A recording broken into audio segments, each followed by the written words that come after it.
Okay, so first thing that you'll want to do is you'll want to disconnect the negative side of the battery to do this repair. The fan is right here where you might be putting your hands, so you don't want to get your hands, you don't want the fan to actually turn on after you've been driving it and you pull it in to your parking space or wherever you're going to work on it in your garage or whatever. You don't want this turning on and chopping at your fingers or anything like that. You don't want to have any issues there. So the first thing that I did was, you see there's a big hole there where all the 4 spark plugs are. So there's this ignition coil unit here. So for those are the boots there, and this comes in a whole unit like that.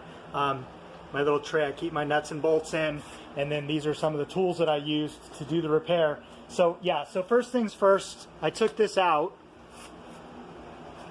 and it was just in here like this, and then this was plugged in. So you'll pull that little red tab out like that with a screwdriver, get it out about that far. It looks like to me it's about like 1/4 of an inch slid out. When it's pushed all the way in, this will be lined up with this. This will be lined up with this. Sorry. So, and then I just took a flathead screwdriver and put it in here and just twisted it as I pushed down on this little pincher tab here. See how it's moving there, in there? So you got to do that to get it over the little tooth.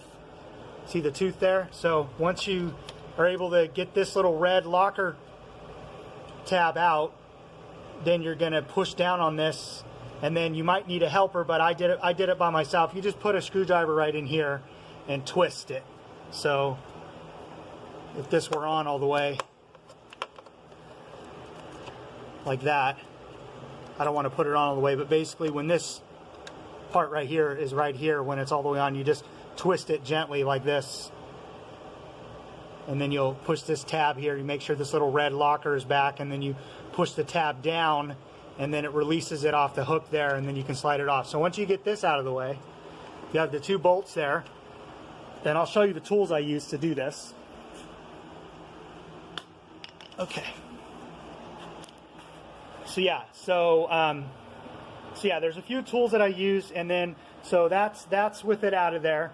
And so one bit of advice I want to give people who want to work on their own cars: buy a set of these. These are hose removal tools. They come in the 3 sizes, like 5/8 and 1/2 inch, and maybe like a 1/4 of an inch or something like that. Get an assortment of flathead screwdrivers. These little pry tools are real handy. And flathead screwdriver, different sizes. All these little ones and this stubby. All these are going to help you do this job. So there's a stubby one, a medium size, a long one. You don't have to get all the same ones that I have, but just probably this one, and this one, and this one, and this one. These are the ones that I used to do what I've done so far. And then just get a 1/4 inch drive ratchet with the 10mm headed socket, and then a little pair of slip joint pliers. And then you don't have to have a nut driver, you can use the ratchet. And then this one here is the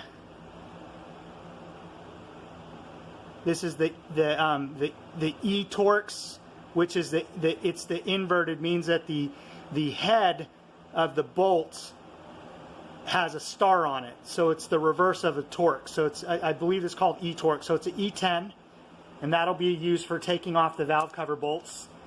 And then this is going to be used to take off the coil pack there. And this is a T30.